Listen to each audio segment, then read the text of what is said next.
കോഴിക്കോട് രാമനാട്ടുകരയിൽ യുവാവിനെ കൊല്ലപ്പെട്ട നിലയിൽ കണ്ടെത്തി. പ്രസാദ് കാളിദാസൻ വിവരങ്ങളുമായി ചേരുന്നു. ഒപ്പം ദൃശ്യങ്ങൾ കാണുകയും ചെയ്യാം.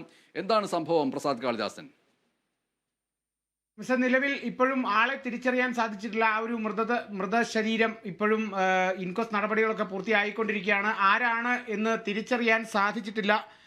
35 വയസ്സ് പ്രായം തോന്നിക്കുന്ന ഒരു യുവാവ് എന്നുള്ളതിനപ്പുറത്തേക്ക് കൃത്യമായി മുഖം തിരിച്ചറിയുന്നില്ല എന്നുള്ളതാണ് പോലീസ് അടക്കം പറയുന്നത്.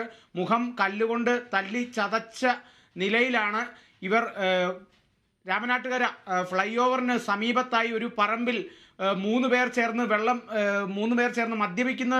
മദ്യപിക്കുന്നതെല്ലാം പ്രദേശവാസികളെല്ലാം കണ്ടിരുന്നു എന്നാണ് അറിയാൻ സാധിച്ചത്. ഈ ഒരു മദ്യപരുടെ കൂട്ടത്തിലുള്ള ഒരാളാണ് മരിച്ചിരിക്കുന്നത്. ഒപ്പമുണ്ടായിരുന്ന ഇജാസ് എന്ന് പറയുന്ന വ്യക്തിയെ ഇപ്പോൾ പോലീസ് കസ്റ്റഡിയിൽ എടുത്തിട്ടുണ്ട്. ഇതോടൊപ്പം തന്നെ മൂന്നാമതൊരു വ്യക്തിയും കൂടിയുണ്ട്.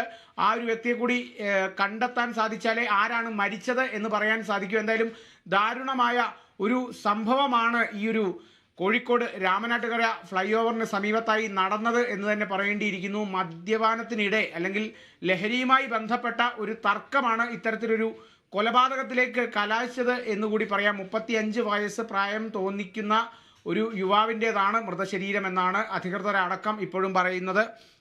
മുഖം ഇനിയും തിരിച്ചറിയാനായിട്ടില്ല, അല്ലെങ്കിൽ യുവാവ് ആരാണ് മരിച്ചത് എന്ന് തിരിച്ചറിയാനായിട്ടില്ല. ഇതുമായി ബന്ധപ്പെട്ട് വൈദ്യരങ്ങാടി സ്വദേശി ഇജാസ് ഇപ്പോൾ കസ്റ്റഡിയിലാണ്.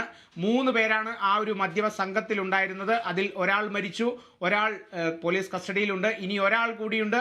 ആ ഒരാളെ കൂടി കണ്ടുകിട്ടിയാൽ മാത്രമേ എന്താണ് കൃത്യമായി സംഭവിച്ചത് എന്നറിയാൻ സാധിക്കൂ. അതോടൊപ്പം മരിച്ചതാരാണ് എന്നുകൂടി അറിയാൻ സാധിക്കൂ. MS ശരി, കോഴിക്കോട് രാമനാട്ടുകരയിൽ യുവാവിനെ കൊല്ലപ്പെട്ട നിലയിൽ കണ്ടെത്തിയിരിക്കുന്നു. ഫ്ലൈ ഓവറിന് സമീപമാണ് മൃതദേഹം കണ്ടെത്തിയത്. ഈ വ്യക്തി ആരാണ് എന്ന് തിരിച്ചറിയാൻ കഴിഞ്ഞിട്ടില്ല. പ്രതിയാണ് എന്ന് സംശയിക്കുന്ന വൈദ്യരങ്ങാടി സ്വദേശി ഇജാസിനെ ഫറോക്ക് പോലീസ് ചോദ്യം ചെയ്തിരിക്കുന്നു.